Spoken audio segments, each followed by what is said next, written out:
So, nailab ka na din talaga dyan sa boss natin. Yan, be. Grabe, ang bilis ng pangyayari.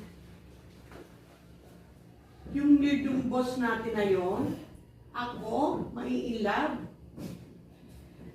Oo, di ba boyfriend mo na siya? Boyfriend ko lang siya, pero hindi ako in love sa kanya. In love lang ako sa pera niya.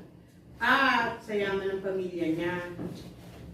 Tandaan mo, be, hindi ako magkakagusto sa ganung lalaki. Walang dating, mukhang tanga. Gagamitin ko lang siya para yumaman ako.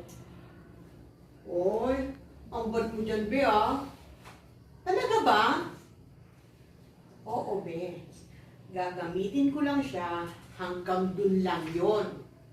At kapag wala na siyang silbi, goodbye na.